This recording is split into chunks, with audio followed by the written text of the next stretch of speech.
I'm your host, Cece, and today I am joined by an amazing person. She is an upcoming entrepreneur. She's also into charity. She's just a big bag of everything. Today I'm joined by my friend Lisa Mtewa. Girl, how are you? Hey girl, I am good. How are you? I'm okay. I'm fine. I'm just it's terrible, but you know what? We thank God the lockdown is over. Happy Women's Month to you, girl. Happy Women's Month to you too, and to every woman out there. Happy Women's Month. And how are you celebrating this month? I I have quite a few things lined up.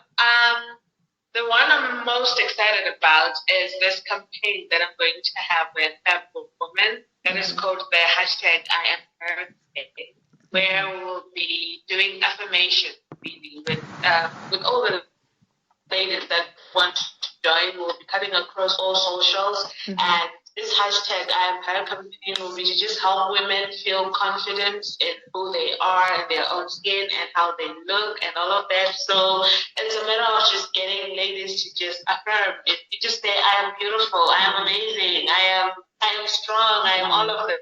That sort of like a reminder, because we realize that ladies always get caught up in everything that's going on, and at times they forget to just give themselves a little bit of credit or check and see how far they've come. And so we're hoping that that campaign would help the ladies to just, take a step back and just breathe a little bit and realize that they are actually doing amazing.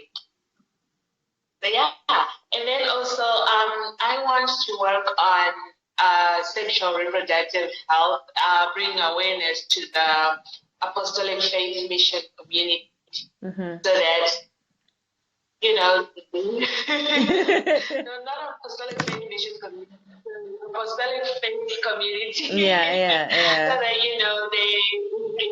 healthy and they just know what is going on, and they become aware and alert to what is going on around them, because I realize that it's a community that isn't as much informed, since they don't believe in you know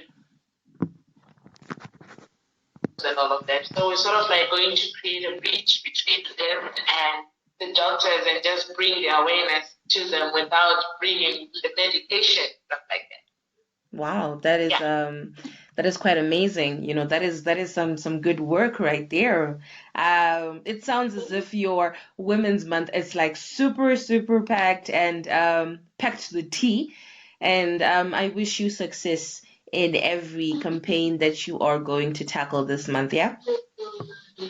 So, to kickstart the conversation, tell us, who is Lisa? What does Lisa do? And what is Lisa currently doing? Like, as you know, we are celebrating women this month, and we are celebrating under the theme celebrating women in leadership. We're celebrating you today, and we want to get to know you more and know you a little bit better. So tell us, who is Lisa? What does Lisa do? What is Lisa doing currently?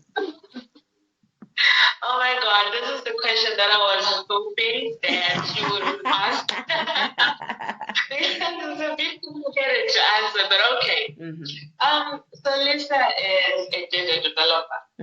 About most things that I do, although I am a little bit of a slasher, I do a lot of things, Yeah. but it all then ties down to gender. And so, yeah, I am above most a gender developer, but I am also a body positivity activist. I am a sociology student at the Women's University in Africa. I am the founder of Mrs. Trend, which is not just a fashion store, but a fashion movement for women, and to just help us to just help us present ourselves the best way we can, no matter how we look, no matter, our complexion, our height, anything like that. It's just to make sure that women are comfortable in their own skin.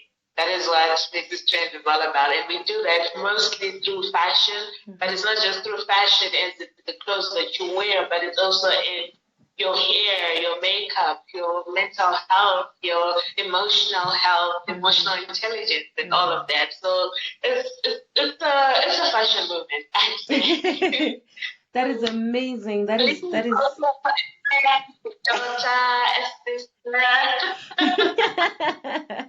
that is amazing. Like honestly, you know, especially like I'm really I really got caught on the thing that you said, body positivity. Like it's really when you're looking at the African community, I am one. I love knowing and learning other cultures because as we go forward, we actually notice that there are a lot of cultures that are actually integrating, whether it's Western culture integrating with African culture, or vice versa.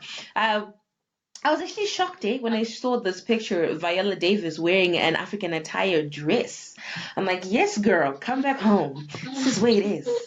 It was a, that it's a dress was so beautiful. I know. It was so beautiful, so pretty. And you know, it's one of those things whereas, you know, when you come back home, it's not something that we are so shocked at seeing someone wearing an attire like, oh, okay, you know, it's in the fashion. But now looking at that, you can see how cultures are now integrating, how other cultures are adopting other cultures.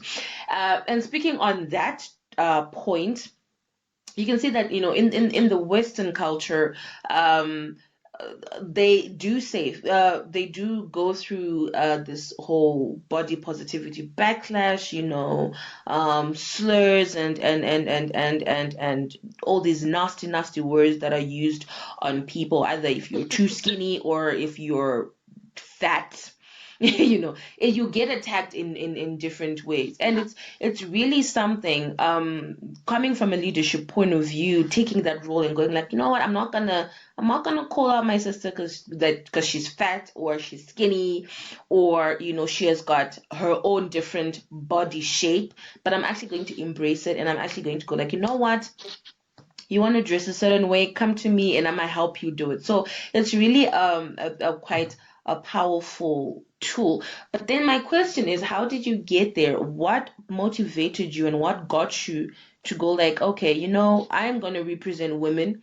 I'm going to advocate for a women by introducing this, by being a body positivity advocate. What made you get to such a point to make a decision to take that task, to take that role? As you know, I am a big girl. I am a giant, I like to call it. From crash to primary school, all the way to high school, I was always the girl that was bigger than everybody else. And I got a lot of body shaming as a result of that. And not only was I the tallest and the biggest, I was also the lightest. And boy, was I shamed. It was everything. They laughed at my complexion. They laughed at my height. I was nicknamed Great Kali in grade 4. And, you know, imagine all the guys could be in Great Kali, and it's changed so much who I was as a person, my confidence, and just how I looked at myself in the mirror. You know, I wanted to evaporate. So by the time I was grade 5, I was wearing this big blazer, this big dress, and this. So you want to hide everything. You want to hide everything. To make sure that I cover as much skin as possible so that people wouldn't see how light I am, you know? And so it messed with my confidence, really. It messed with my self-worth, my values, and all of that. And at some point, I became a bully, but it was a defensive mechanism because I thought that if I don't stand my ground, people are going to find something to laugh about, you know? And I'm going to be sidelined anyway, so I might as well take control of the situation. So I decided at some point in my life that I'm not going to let this define me. I am beautiful. I really am beautiful in my own way, and I need to help others out there like me to get to a point where they realize that they're beautiful just the way they are. If they stand out or if they don't, however way they look, they're beautiful like that. Because a lot comes from just being confident in who you are and how you look, you can dress how you want. You're confident in how you look. You can be on a live and talk when you're confident with how you look. Yeah. You can try anything you want to, because most things are in front of the world. And so if you're not comfortable with how you look, the first instinct is going to be to hide from the world. And with that, you start for your potential. And I didn't want that. I knew I had a thing for speaking, for engaging with people and all of that. But my body, not my body, but what people were saying about it was affecting me. And so I decided to, like, you know what? I'm just going to come out with it and help people understand that everybody is beautiful. Everybody in their own way. Beautiful.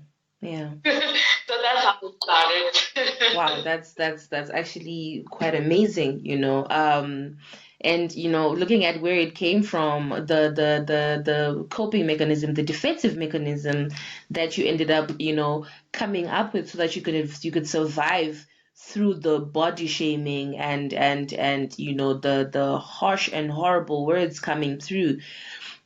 It is something else. I honestly feel like the way this whole thing goes, body shaming and all of the horrible stuff that is said about someone's body, it actually affects you for so long, and people don't care to notice that, okay, you know what, this thing that I'm saying is gonna hurt this person. It's gonna make them either aggressive, or it's gonna make them very passive. You lose your self-confidence, you're anxious, you're paranoid.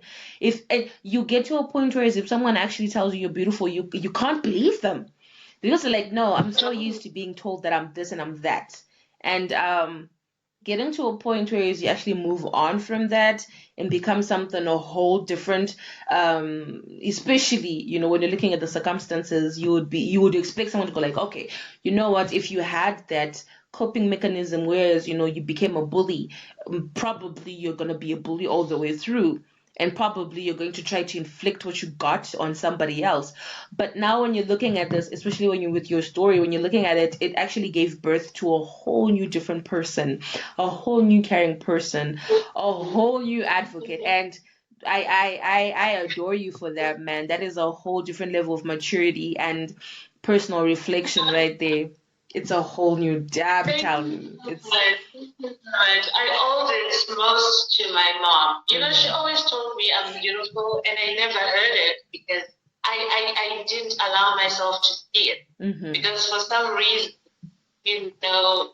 there's a stage in life where friends are more important than family in a way. Their opinions and everything. You just want to fit in. You want to be the kid who is in the pool. You don't want to be the kid whose mom is the only person who sees them as beautiful, Yeah. So I guess at some point I realized, you know what? I have to prioritize my life. What matters the most and all of that. And when I did that, I started looking at myself differently. A different vibe. To be honest with you, I'm grateful for the body shaming.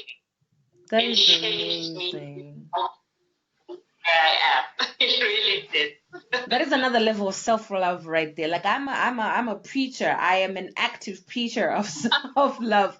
And that is really amazing, getting to a point whereas you sit yourself down, you do a self-introspection, and you get on that journey of self-love. That is amazing. That is really amazing. Okay, so let's talk about business, yeah? Let's talk about business. How has it been for you as a female entrepreneur in the industry that you chose to be in, which is selling clothes? How has the journey been for you? Oh, I don't want to lie to you. It has been a roller coaster of emotions. That's how I do. Uh-huh. I have had super highs of positive emotions where I go to bed feeling like conquer the world. There's nothing that I can't do. But then there have been these moments where I literally sit on the bathroom floor and just let the shower run and I cry my eyes out. Because at the end of the day, let's just face it, there's still certain doors out there that are just not open for women. True.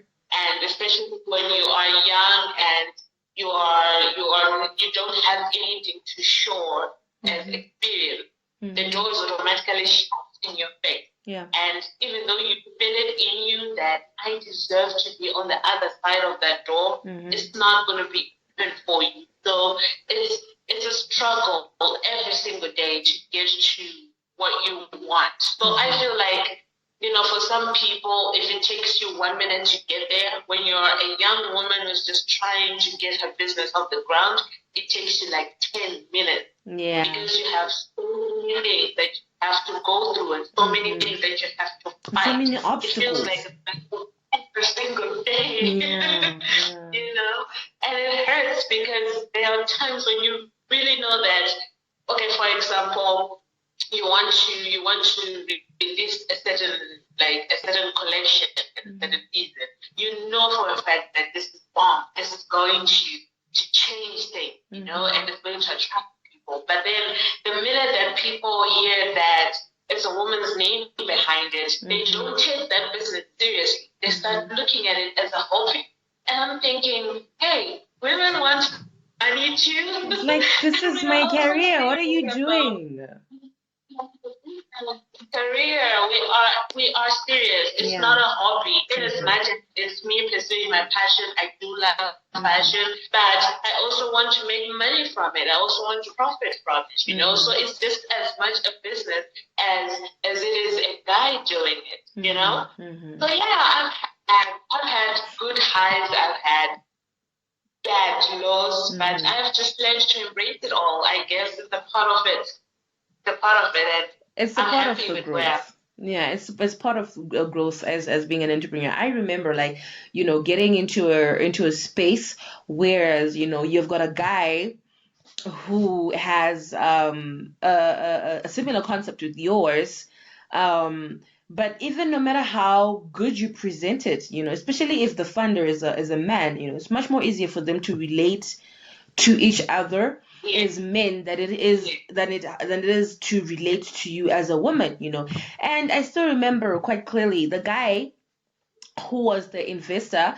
He went like, what, boy, like when I look at you, I see my younger self, I was this motivated and this hype and this, I had this hype and, I see myself in you, and I think with that built a connection between them that was way stronger than my idea or my concept, sadly enough.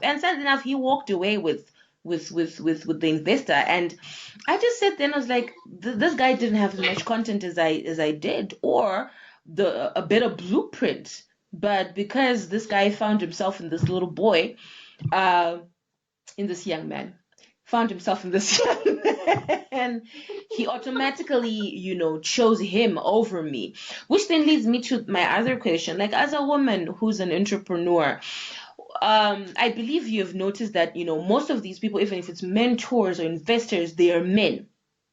We have got fewer women who are mentors, fewer women who are investors. What do you think is the problem?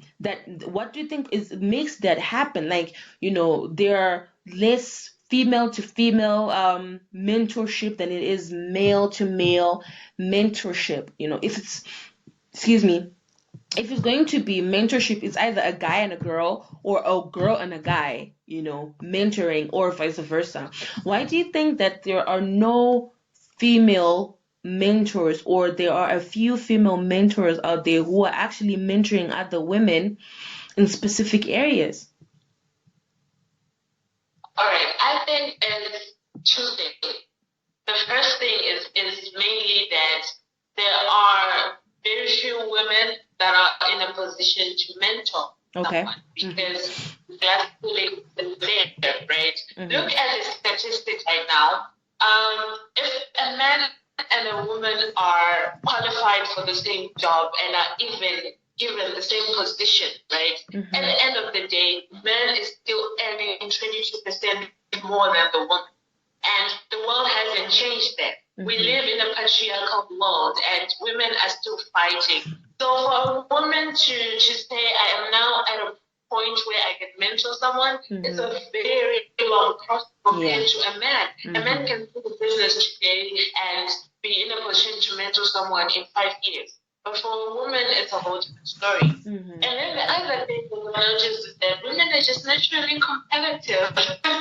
Yeah. And with that, they then express it the wrong way, where when you have fought so hard for something and you see someone trying to rise in the same path, you start feeling like, oh my God, they're going to take away everything that I've worked for in a way, because it's just kind of tearing down now, like you're like no, bruh, you can't succeed more than I did. Yeah, so it's like that for women, that the space is so small, so we become so competitive that it's survival of the fittest. But one thing that I have noticed though is that the world is changing. We are moving towards that. The present and the future is definitely female. Women have learned the art of unity that men didn't show us before. And we have noticed that, okay, so they help each other up and they have created this strong pact that we cannot break through unless we also create a strong pact of ourselves. That only then can we break through that glass ceiling. And so now women are working together. I have seen women to women collabos. I have seen groups of businesses that are just meant for women, and it's slow progress, but we're heading toward that whole notion of women supporting women, and I'm hopeful that it will work for us. Yeah, man, I'm here for this. I'm here for it.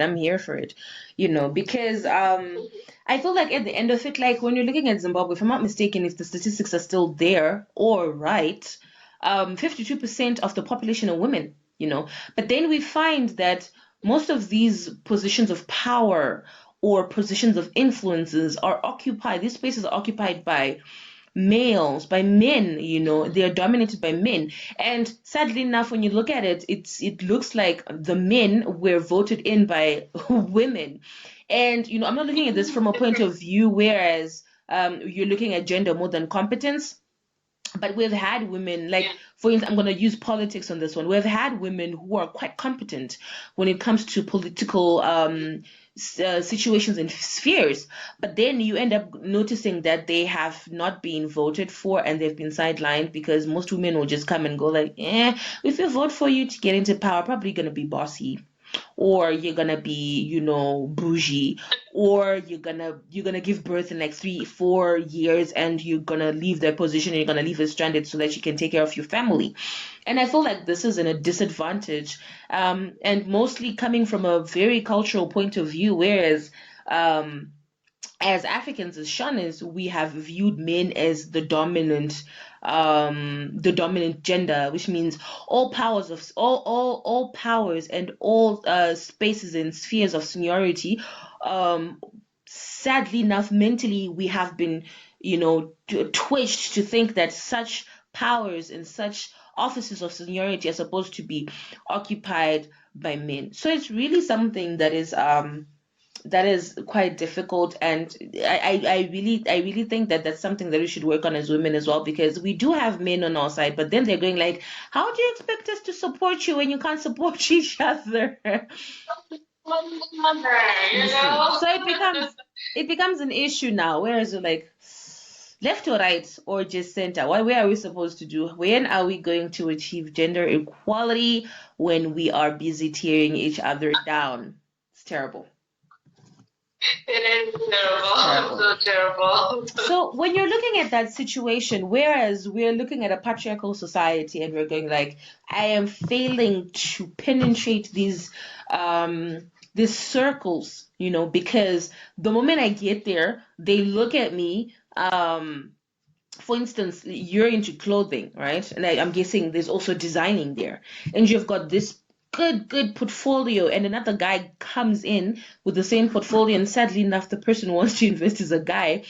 How do we get to level the playground? Whereas you look at the other side and you go like, there's patriarchy at the other side, and then you look at the other one, you go like, there's matriarchy.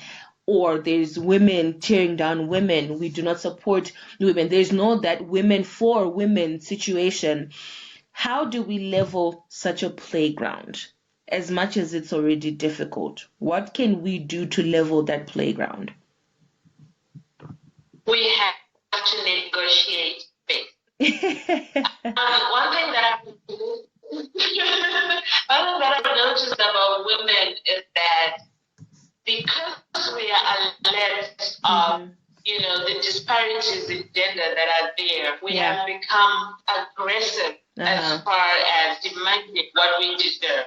And yet, at times, it's not necessarily about just being, aggressive and, all the systems be damned. It's a matter of negotiating space and a matter of dialogue, really. Let's have more of these sessions where we sit with men and we talk to them. We help them understand that we are just as qualified as they are. Let's have these sessions of just women where we sit and we talk about this thing. Why are we tearing each other down? We unpack everything and then we address it. And with that, you'll find that we will eventually level the playing. The sad thing is that, it will take a little bit of time. Yeah. But I believe that with negotiating spaces and talking about it rather than just running from it and just choosing to be in your own lane, being aggressive in your own way, if we talk about it, then we create unity, then we create understanding, we create spaces that are safe for both genders,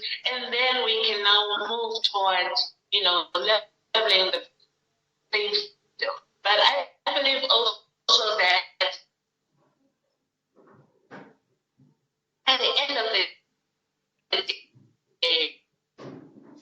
day, when you are a woman, eventually a door will open for you that will make you realize that all the doors that were closed were never you never get to read all those closed because you have a door that just made you let you tell. I